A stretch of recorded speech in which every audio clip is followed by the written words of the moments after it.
Oke, selamat pagi teman-teman. Pada kesempatan kali ini, kita akan membahas tentang materi dari PPKN kelas 8 nih. Tentang nilai dan semangat kebangkitan nasional tahun 1908 dalam perjuangan kemerdekaan bangsa Indonesia. Nah, di sini ada 3 pokok bahasan. Yang pertama, munculnya pergerakan nasional. 2. Lahirnya Budi Utomo. 3. Makna dari kebangkitan nasional tahun 1908. Nah, pertama, munculnya pergerakan nasional. Nah, di sini ada 2 faktor nih. Ada faktor dari luar dan faktor dari dalam. Nah, kalau faktor dari luar ini pertama, adanya kesadaran di antara bangsa-bangsa di Asia dan Afrika yang masih terjajah. Kedua, bangsa-bangsa Asia dan Afrika juga disadarkan oleh peristiwa Perang Dunia Pertama, yaitu pada tahun 1914 sampai dengan 1918. Nah, yang ketiga, terjadinya revolusi Rusia tahun 1917 ini memberi contoh kepada bangsa-bangsa Asia untuk melawan bangsa-bangsa dari penjajah Barat. Nah, yang keempat, kemenangan dan perlawanan bangsa Asia terhadap bangsa Barat telah memberi inspirasi bagi bangsa Indonesia untuk melakukan hal yang sama. Nah, itu faktor dari luar. Sedangkan faktor dari dalam, yang pertama yaitu lahirnya golongan terpelajar. Yang kedua, adanya tindakan pemerintah kolonial yang sangat diskriminatif telah membangkitkan semangat perlawanan dari bangsa Indonesia. Nah, itu faktor dari luar dan faktor dari dalam. Nah, di sini kita mulai dari lahirnya Budi Utomo.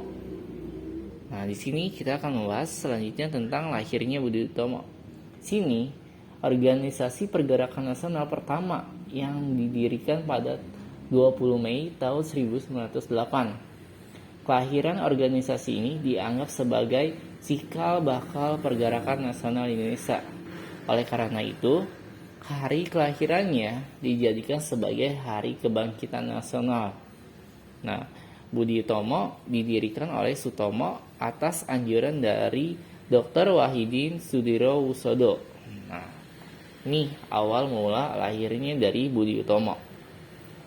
Nah, tapi dari berbagai organisasi ini atau dari pergerakan organisasi ini banyak menghadapi hambatan. Artinya di dalam pertama kali terbentuknya Budi Utomo itu tidaklah mudah.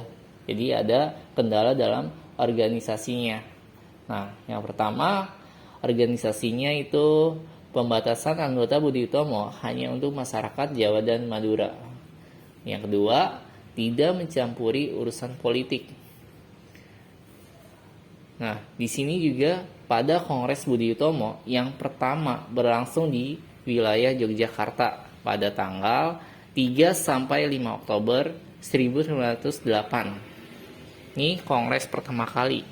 Nah, di sini isi dari kongresnya itu pertama, membatasi jangkauan geraknya kepada penduduk Jawa dan Madura. Kedua, tidak melibatkan diri dalam politik. 3. Bidang kegiatan adalah bidang pendidikan dan budaya. Keempat, menyusun pengurus besar organisasi yang diketuai oleh Tirto Kusumo. Yang terakhir, merumuskan tujuan utama Budi Utomo yaitu kemajuan yang selaras untuk negara dan bangsa. Nah, itu isi dari Kongres Budi Utomo pertama yang berlangsung di Yogyakarta. Nah, di sini ada 2 aliran di dalam organisasi Budi Utomo, yaitu ada namanya pihak kanan dan pihak kiri. Nah, sedangkan pihak kanan ini berkehendak supaya keanggotaan dibatasi pada golongan terpelajar saja, tidak bergerak dalam lapangan politik, dan hanya membatasi pada pelajaran sekolah saja. Namun, di dalam pihak kiri, jumlahnya lebih kecil, terdiri dari kaum muda berkeinginan ke arah gerakan kebangsaan yang demokratis, lebih memperhatikan nasib rakyat yang menderita.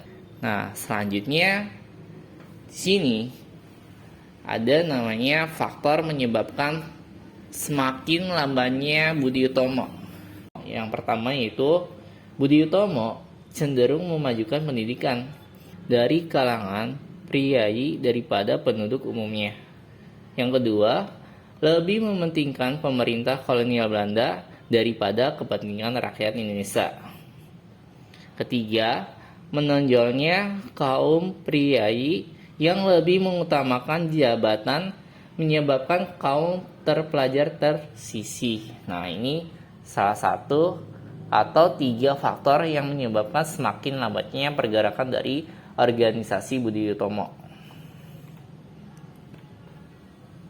Nah, di sini sejak meletusnya Perang Dunia I tahun 1914, Budi Utomo mulai terjun dalam bidang politik. Yang pertama, dalam rapat umum Budi Utomo di Bandung, tanggal 5 dan 6 Agustus 1915, menetapkan mosi agar dibentuk milisi bagi bangsa Indonesia, namun melalui persetujuan parlemen. Yang kedua, Budi Utomo menjadi bagian dalam Komite Indi Werbar, yaitu misi ke negeri Belanda dalam rangka untuk pertahanan Hindia Belanda. Nah, itu salah satunya. Nah, selanjutnya ini makna dari kebangkitan nasional tahun 1908.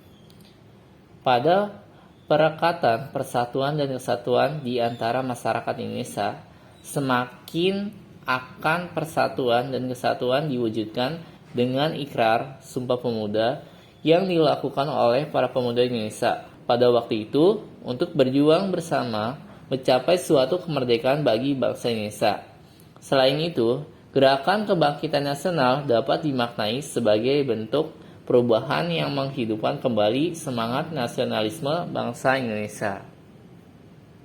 Jadi, peran dari tokoh-tokoh pemuda dalam kebangkitan nasional itu sangat penting. Oke, lanjut. Nah, ini tentang arti penting kebangkitan nasional dalam perjuangan kemerdekaan. Nah, lahirnya Budi Utomo menggugah dan mendorong lahirnya berbagai organisasi politik seperti Sarekat Islam, NU, Muhammadiyah, PNI, Parkindo, dan sebagainya. Budi Utomo diabadikan sebagai Angkatan 08 atau Angkatan 8, yaitu Angkatan Perintis. Jadi Angkatan Perintis ini dimaknai dengan Angkatan Pemula. Jadi awal segala organisasi yang ada yang pernah terjun di dalam bidang politik. Jadi awalan dari adanya Sarekat Islam, NU, Muhammadiyah, PNI, Parkindo, dan sebagainya itu diawali dengan adanya atau lahirnya Budi Utomo.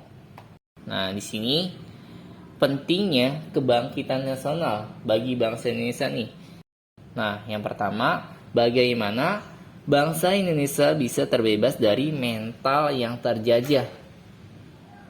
Selanjutnya, sini ada peran dari tokoh kebangkitan nasional dalam perjuangan kemerdekaan nasional. Pertama ada Dr. Wahidin Sudirohusodo.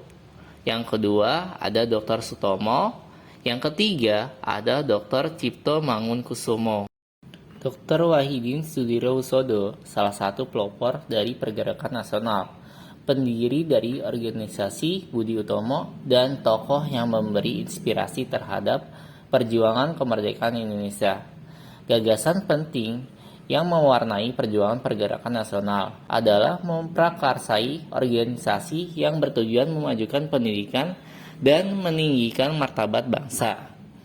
Dia juga yang mengemukakan gagasan tentang strategi perjuangan kemerdekaan, yaitu dengan mencerdaskan kehidupan masyarakat melalui pendidikan, memberikan layanan kesehatan secara gratis kepada masyarakat, memperluas pendidikan dan pengajaran serta memupuk kesadaran kebangsaan. Nah, sedangkan Dr. Sutomo pada waktu belajar di Stovia, sekolah dokter ia sering bertukar pikiran dengan pelajar-pelajar lain tentang penderitaan rakyat akibat penjajahan Belanda. Terkesan oleh saran dari Dr. Wahidin untuk memajukan pendidikan sebagai jalan untuk membebaskan bangsa dari penjajahan, pada tanggal 20 Mei 1908, para pelajar Stovia mendirikan Budi Utomo. Nah, ini awal mula dari para pelajar ikut mendirikan dari organisasi Budi Utomo. Nah, pada tahun 1924, Sutomo mendirikan Indonesia Study atau yang biasa disebut ISC, yang merupakan wadah bagi kaum terpelajar Indonesia. Selain bergerak di bidang politik dan kedokteran, Dr. Sutomo giat di bidang kewartawanan dan memimpin beberapa buah surat kabar. Nah, yang terakhir dari Dr. Cipto Mangunkusumo. Nah, Dr. Cipto Mangunkusumo ketika menempuh pendidikan di Stovia, Cipto dinilai sebagai pribadi yang jujur, berpikiran tajam, dan rajin. Para guru menjuluki Cipto sebagai embiggered learning atau murid yang berbakat. Cipto juga dengan tegas memperlihatkan sikapnya. Ia membuat tulisan-tulisan pedas mengkritik Belanda di harian De Lokomotief. Nah, berikut peran dari 3 tokoh kebangkitan nasional dalam perjuangan kemerdekaan nasional Indonesia. Oke, sekian untuk materi hari ini. Semoga bermanfaat. Sampai berjumpa di pertemuan selanjutnya. Terima kasih.